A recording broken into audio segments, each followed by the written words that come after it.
days apart, we all links in the chain.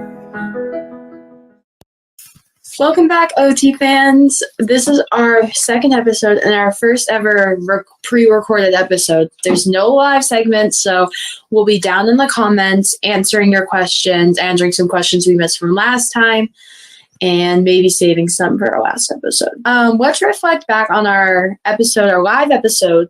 I know when we were showing the videos, I was looking back on those comments. I had the stream on my computer over here.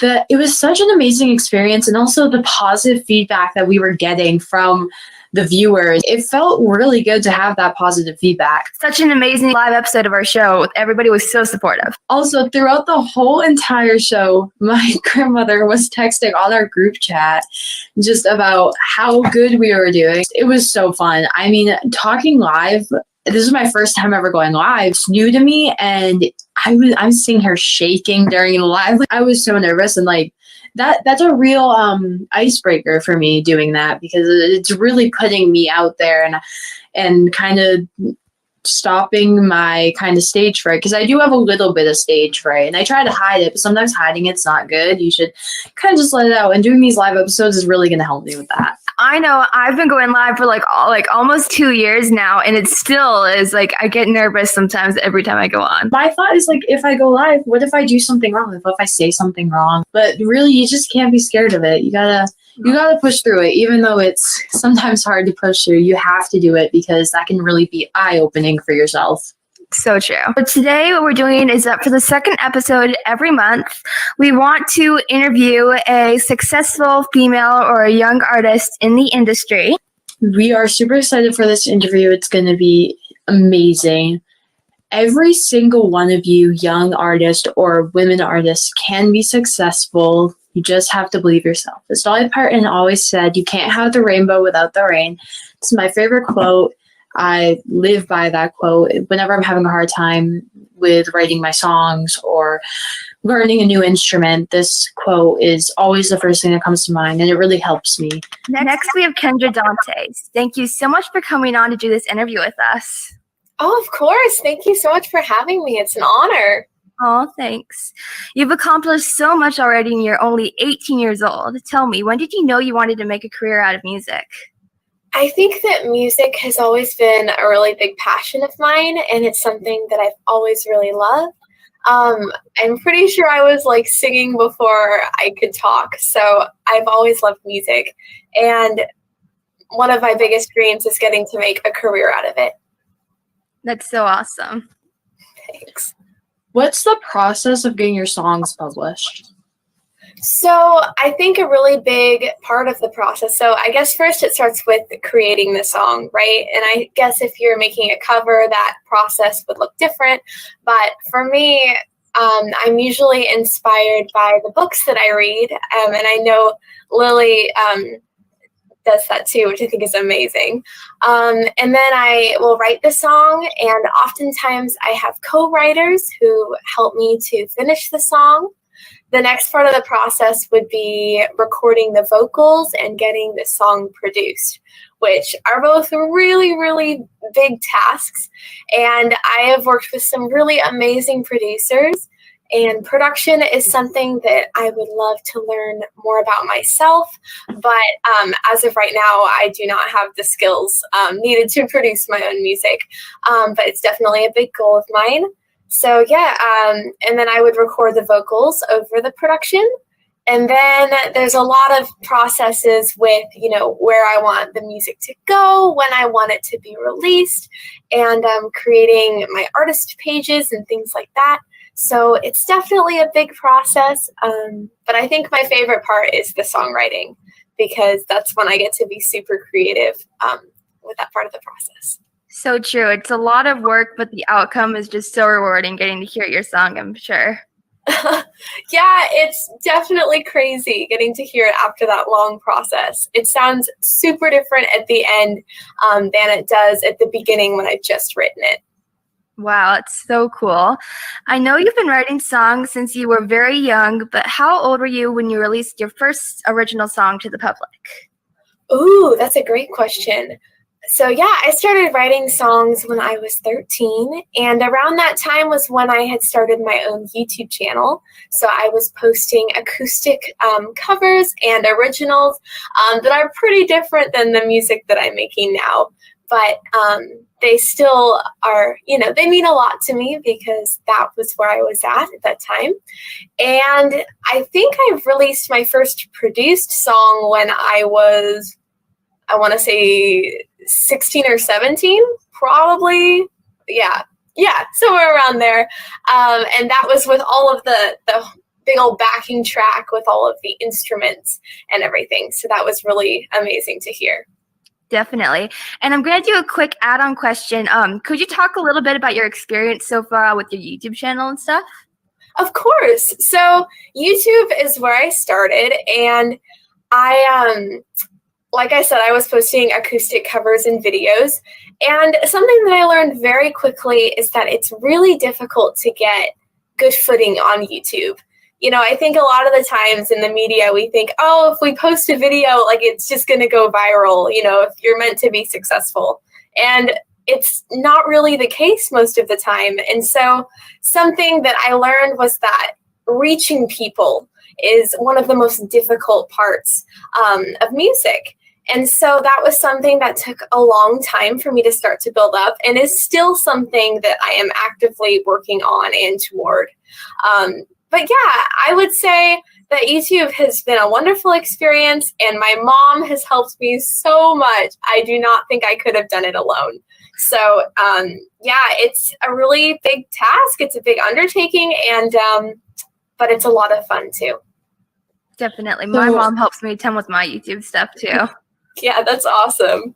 Writing songs can be really hard sometimes, especially coming up with stuff. Have you ever had a brain block? And if you did, what helped you go through that brain block and finally come up with something to write? Right. So that's a great question too. So I have definitely had brain blocks. I guess something that helps me to get through them is to write anyway, which might sound counterintuitive, but I'll explain. So I think a lot of the times I am trying to write lyrics or a melody, and weirdly, I will copy my own work. So I'll be writing a new song, and then I'll accidentally copy a melody that I had come up with previously for a different song. And so that's a big brain block for me too, because I'm like, I need to come up with something different for this one. And that can be really challenging when it's already in my mind in that set way. But I think that when I am able to write anyway, it can be the most terrible song that's ever been written, but it doesn't really matter because I'm still exercising that creativity the best that I can. And I also love to listen to other music because I can be inspired by a certain instrument that I hear or a lyric. And of course, reading books inspires me too.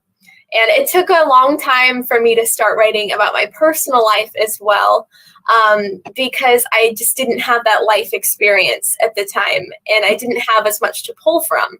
And so now I'm doing both. And so having a lot of different sources of inspiration really helps to, kind of avoid and get through those brain blocks too. Definitely. Your songs always have such beautiful melodies and lyrics. I know you were saying earlier that you write your songs about books, but is there like a certain like style or person that influences and inspires your music too? Yeah, I love listening to a lot of my favorite artists whenever I can. There's a YouTuber and an artist. Her name is Madeline. She used to go by Madeline Bailey, and she is so talented, and I've been listening to her music since I was really young, and she's just so incredible. But yeah, I love listening to other artists. Gracie Abrams is one of my favorites. Imagine Dragons, Ruel, like I'm trying to think off the top of my head, Selena Gomez, very different styles, but broadening my musical perspective has definitely helped me to have more inspiration, because then I can kind of pull from different genres and different ideas. But if we're talking like inspiration in life, I think my mom is my biggest inspiration. She is just so incredible and so determined. And there have been so many times when I've been like this close to giving up, and she's like, no, you can do this. And it's just, she's the reason why I'm able to do this at all. So, yeah. That's awesome. So, making music and writing songs, a lot of good things can happen from that, but also a lot of mistakes can happen. Have you ever made a mistake, like a big mistake? If so, what was it? I'm not thinking of any like huge mistakes. I think one of the mistakes that is really easy to make, and one that I have almost made a lot, was copying other artists' songs. And it's so easy to do in songwriting because we're only given, this many notes, and you have to be able to kind of filter out what already exists while also using it for inspiration. And that's one of my biggest fears, is that I will accidentally copy somebody else's song in my own song. And not only is that just, not fun, and just because of course, we don't want to copy other people, but also because, I could get in really big trouble if I did that. And so that's definitely a big mistake that I feel like that I've gotten very close to making on many occasions. I think another mistake that I have made is thinking I can do this alone. I think a lot of the times, for me at least, I have felt like, oh, I can do it. It's okay. I don't need this help or that help. And I've been stubborn. Not so much now, because I've learned that, you have to have help and support from your community in order to move forward in this industry. But when I was younger, I used to think, I can totally do this. Like, it's no problem. But the reality is it's really, really difficult. And it takes so much work and energy. And even though it's my passion, I love it with my whole heart, it's so difficult sometimes too. And so I think one of those big mistakes is believing that, oh, it's okay, I don't need help. When in reality, I need all the help that I can get.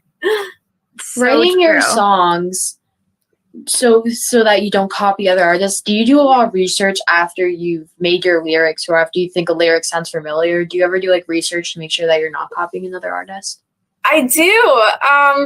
I don't do it super often because I think I've written so many songs, and I've written lots and lots and lots of lyrics. Lyrics are my favorite to write, actually. But I will sometimes have, like, just like you said, like a phrase or something, and I'm like, I don't know if I've heard that somewhere, and so I'll search up the lyric to make sure. And most of the times I've been good to go, but there are some times when days will pass by or a week will, and I'm like, wait a second, have I heard this somewhere? And so it's just deconstructing that to make sure that, we're in the clear. Yeah, definitely. Writing songs is like such a fun process. Do you have like a certain creative process you use when you're writing your songs? Yeah, so I guess it depends on the song, but most of the time I start with writing the lyrics because that's, like I said, my favorite part to write. And usually I will come up with some kind of theme as I write. Whereas if I want it to be in a beat song, which I don't write quite as often, or if I write like maybe a book-inspired song that might be a little bit darker, or a love song, or a heartbreak song. And so I think a lot of the times I will just start writing, but then later I like to come up with a theme as I go. I think that usually the melody either comes up as I'm writing it or after, because I'll think, okay, so if I've written this love song, I'm going to want a fairly, maybe, either an upbeat melody or like a mellow melody. And so it just depends on the kind of lyrics that I have. And then the melody usually comes after that. So true. So you've been making music a few years, a long time. What are life lessons you learned from being a woman in the industry, or just being in the industry at all? Ooh, I love that question. Something that I've learned is the importance of collaboration. And kind of like what I was saying before about not being able to do it alone, that also really comes into play when you think of yourself as an artist in the music world, because it's a hard business. And without collaborating with other people, you are more alone and you're not going to get as far.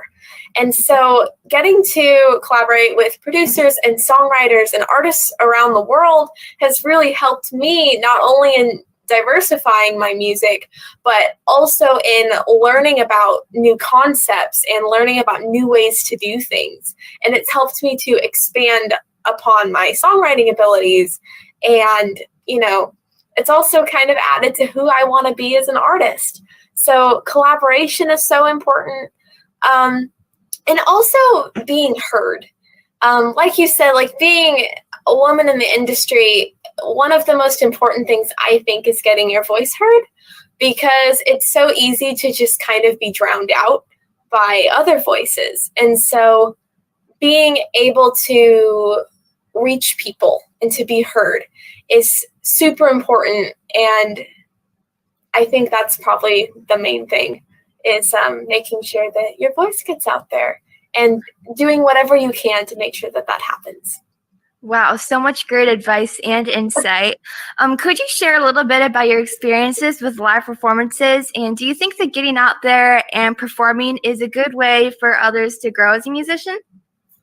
Yeah, for sure. So I have not been able to do very much live performing lately because of the pandemic and everything that's been going on, but I definitely think that there is something very special about performing live.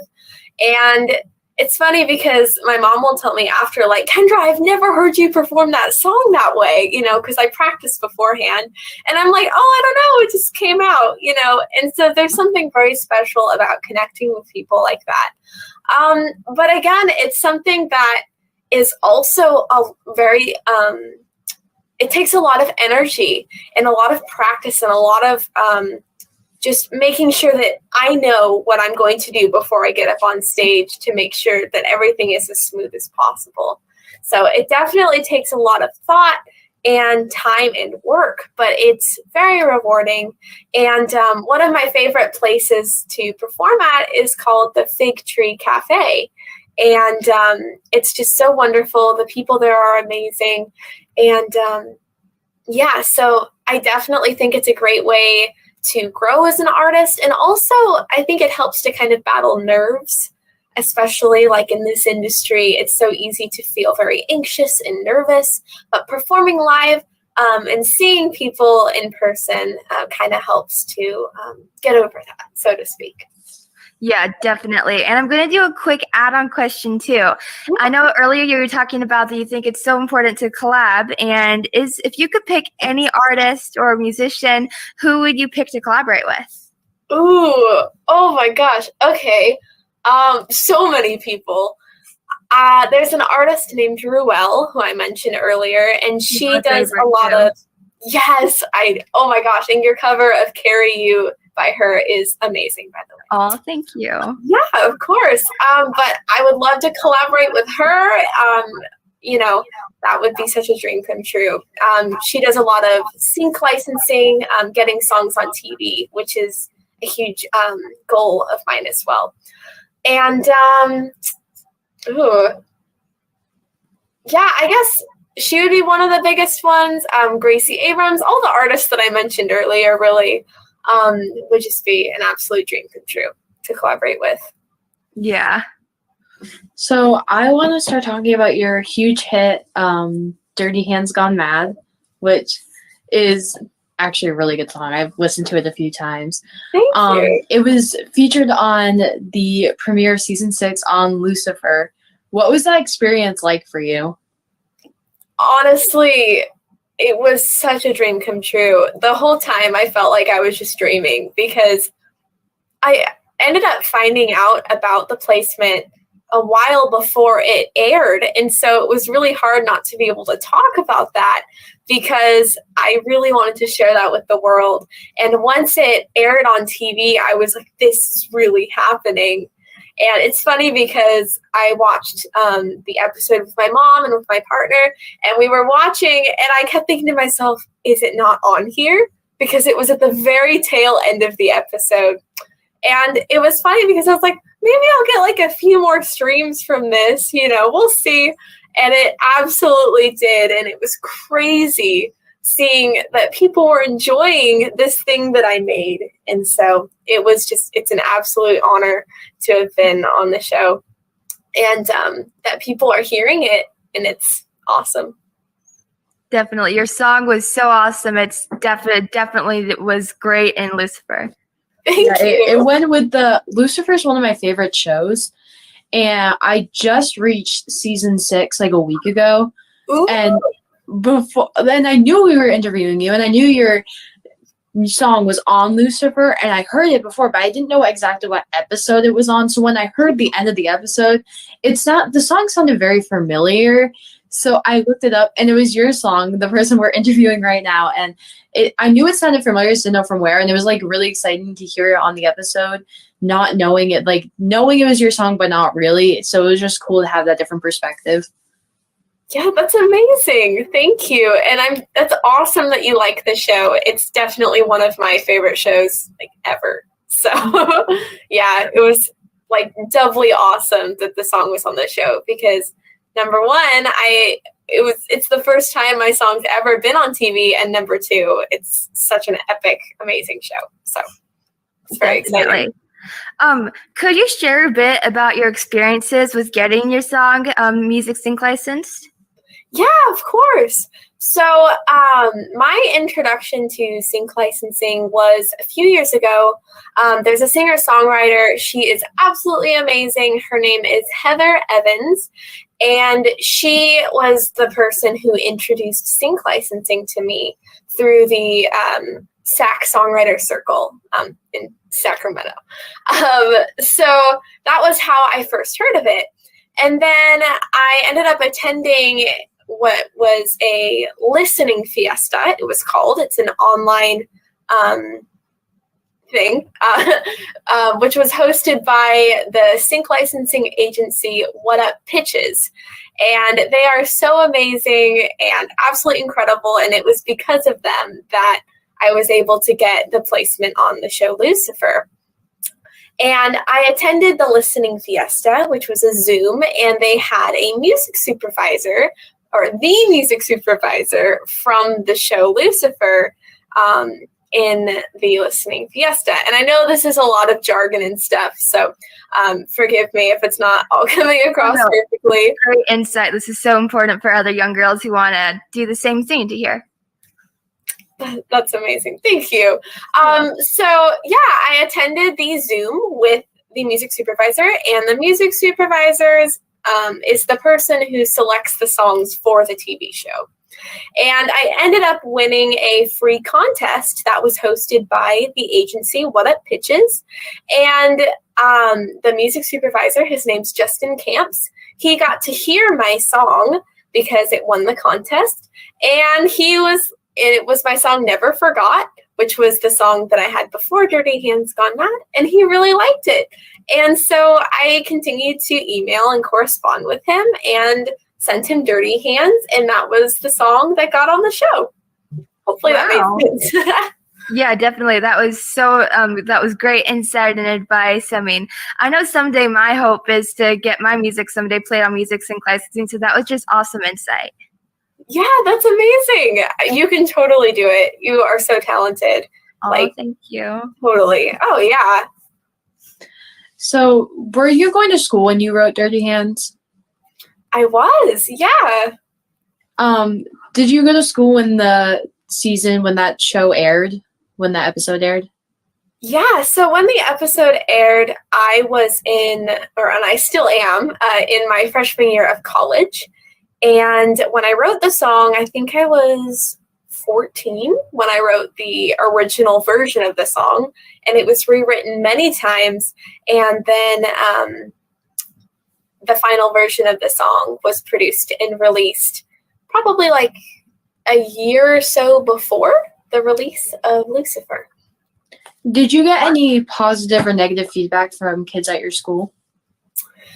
Yeah, most of the responses, I don't remember anything too negative, thankfully. I know that that is often an issue with music, and I think I got a little bit of that before this with totally different music stuff, but most of it has been positive, and because I'm in college now, it's not like I'm with the same people I was with before. I actually have been totally online for college, and so none of my peers really know about my music at my college, and so I haven't had to deal with a lot of that. But in high school, the people that knew about it were generally pretty positive, which was pretty wonderful. Well, that's good. It's just so amazing that you got your song played in Lucifer. If you could pick any movie or show that you could dream to have your music in also, what would it be? Oh, that's an amazing question. I think that my top show would be Shadow and Bone, because that is the book series that has inspired so many of my songs. But I think that they have a composer who writes for the show, and so I don't know what the likelihood of me getting a song on there would be. But if that were possible, then yes, that would be my number one show. That is so amazing. So you've been doing music for a long time. Has music changed your life at all? Yeah. Oh my gosh. Music is one of the things that is just at the center of my life. I mean, other than my loved ones, the people who are so important to me, music is the center of my life. It is such a huge part of me. And whether or not I am able to one day make a living off of music, I know that I will always write songs and I will always sing because it's just such a fundamental part of who I am. But yeah, music has also changed my life. Like Dirty Hands Gone Mad, getting on Lucifer, and then getting more streams and more people, listening to the song has made me feel like I can do this.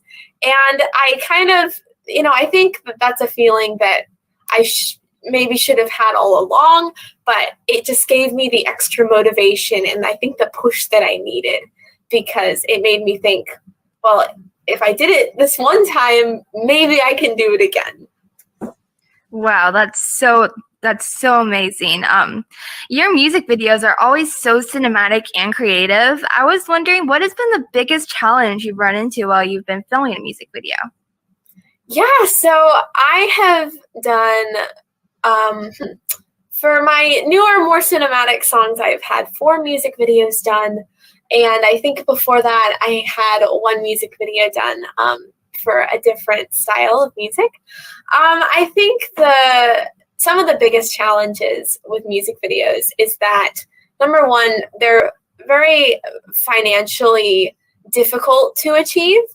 And I think that's been one of my biggest hurdles, is that without having the ability to, get that going, I guess, it's very difficult to even know where to begin.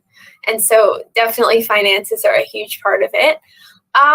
Also, it's a lot of planning, right? And so whenever I have a music video done, Myra Gleason is the person who has filmed most of my music videos, although Nino Tosco did my very first music video, is that I need to have a conceptual plan of what I want for the music video in order so that, the person with the camera knows what they're looking for. And then, what I'm going to wear, if I want somebody else in the video with me, what's that going to entail? And so it's just a lot of prepping and a lot of making sure things are in order. And it's also a long process to get the video edited and ready to release. So it's a lot to think about, but I have had so much fun with music videos, and it's something that I definitely hope to continue to be able to do in the future. Wow. So we're getting close to our end time because we have done before 9 o'clock. So I just want to wrap it up, but I think we can do about 2 more questions before we have to wrap it up. So So you got this opportunity from a major, just a Zoom. It just started out as a Zoom call, going into just turning out to have your song on a show. Did you? So you said it was hard to keep that a secret. How did you remind yourself that you needed to keep that a secret from going on your show? What were ways you did it when you almost let it slip out? How did you stop that from happening? Because I know that other young artists that may have this opportunity, I know that this could be a really helpful tip for them. Oh, yeah, totally. So, well, one of the biggest things is that if I were to let it slip or whatever, there would definitely be consequences, because there's a lot of really important factors and pieces that all kind of got to mesh together in order to, make everything more successful for a show's release.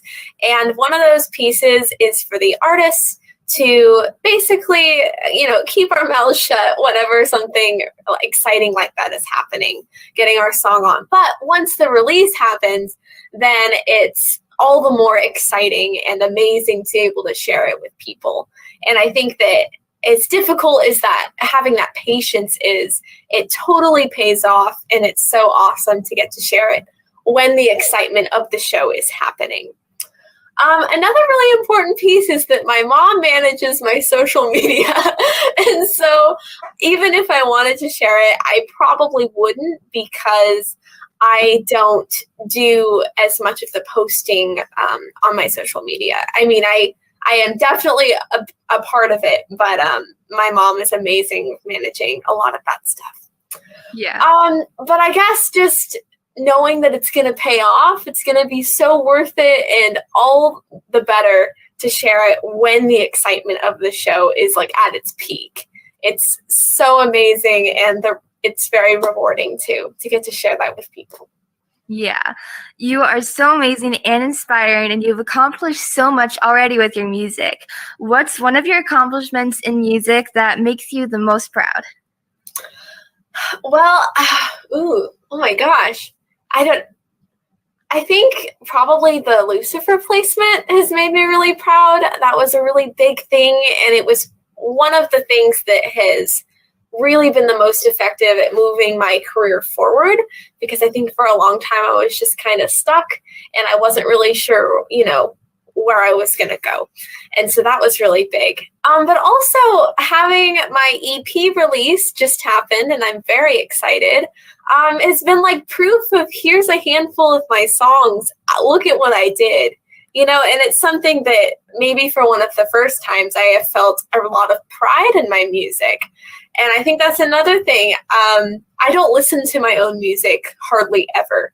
And so when I do, I hear back, people are like, wow, Kendra, nice job. And I'm like, oh, I did do something. That's really cool that people are excited about this. And that makes me excited.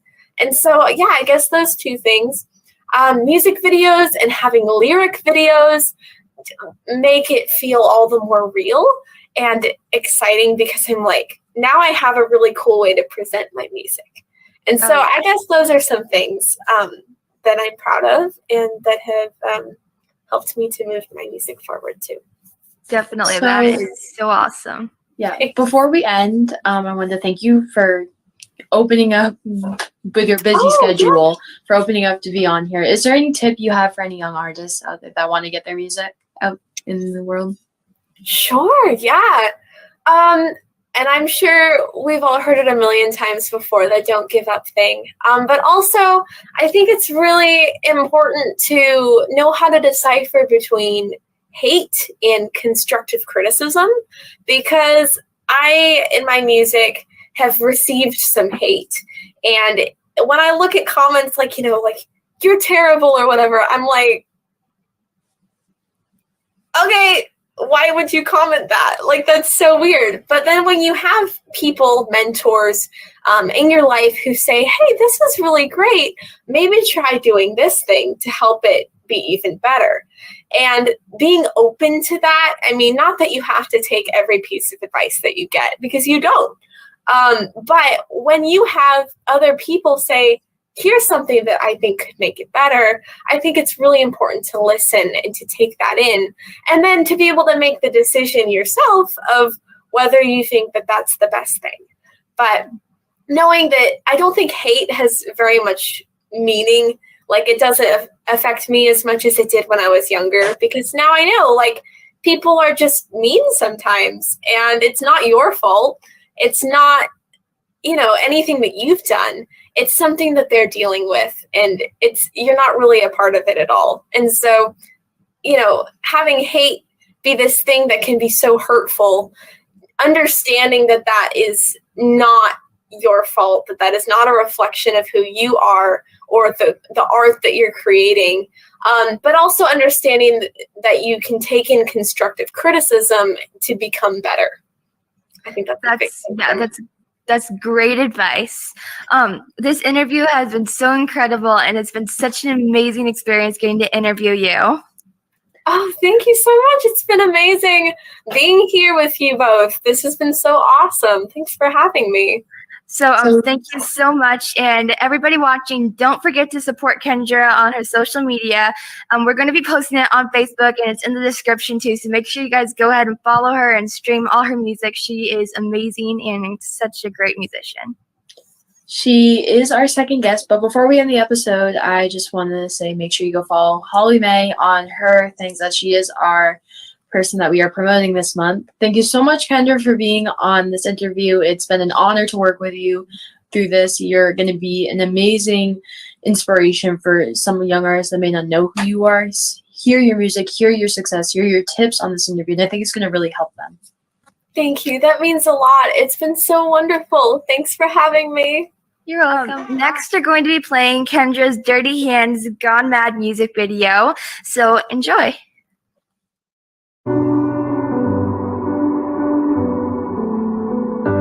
Look in my eyes, they lie. Went to hell a couple times and say I don't try. I tried. Now there's nowhere left to hide. Now it's done, I'm undone. Everything I've become. Let me show you my darkness. Start, yeah. I'm the joker, I'm the devil, I'm a demon, I'm a rebel, I've gone mad, don't try to understand. I'm the joker, I'm the devil, I'm a demon, I'm a rebel, I've gone mad, don't try to understand. Now I fight with dirty hands. Now I fight with dirty hands. Another rule, it's true, they weren't built for me to use. Trouble made me, it breaks me, easy to lie and tell the truth. I'm your nightmare, don't stare, promise you prepare. I'm so heartless, no heart, yeah. I'm the joker, I'm the devil, I'm a demon, I'm a rebel, I've gone mad, don't try to understand. I'm the joker, I'm the devil, I'm a demon, I'm a rebel, I've gone mad, don't try to understand. Now I fight with dirty hands. Now I fight with dirty hands.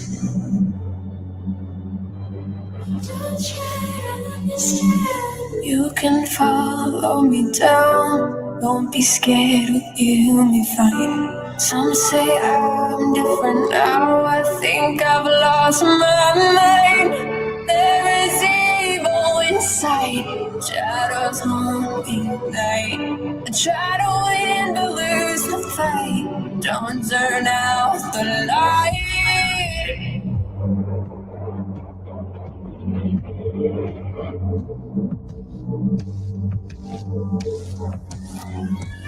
I'm the joker, I'm the devil, I'm a demon, I'm a rebel, I've gone mad, don't try to understand.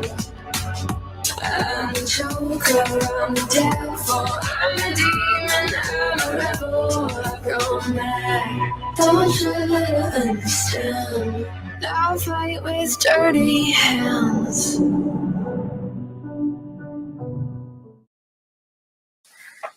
Thank you, everyone, for watching the show today. Please remember to follow our featured artist for the month, Holly May Violin. She has Instagram, Facebook, YouTube, all at Holly May Violin too. And we're going to be posting her links throughout the month, so make sure you guys go ahead and follow her. Thank you, Kendra, for coming on the show. It has been an amazing experience. Don't forget to support Kendra on her social medias and her song, Dirty Hands Gone Mad. It's truly amazing, and we really, really love it. Also, don't forget to ask those questions down in the comments because they are very, very important for our last episode. I'm still going to leave you guys on the cliffhanger with that, but they are very important. And we also would love to have you guys just be asking those questions or even giving us maybe some constructive criticism, other stuff you want to see or stuff that maybe we need to work on because it really helps us with this show. Yeah, so true. And it would mean so much to us if you guys would go ahead and follow our show's Facebook and Instagram, Orchid Times Show.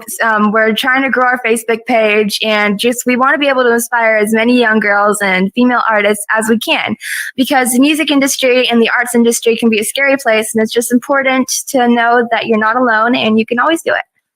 Thank you guys so much for watching. It's been such a great experience being able to do the second episode for you guys. Thank you so much. I hope you all are having such a great day, such a great week. I hope you guys really like the show. I hope you guys are looking forward to each and every episode. I hope you guys are mad at me for leaving you on a cliffhanger. It's my complete goal while doing that because I always get mad at movies for leaving me on the cliffhanger as setting up the next movie. So we're just setting up our last episode. So, but really it's just me because I want as many viewers as we can get and as many people. I want our show to get out there just to support those young girls that really need our help. So thank you so much for all the support, the kind words. I really love it. Don't forget to put those comments down below for our last episode. And thank you so much, guys. I love you. Love you too. Bye.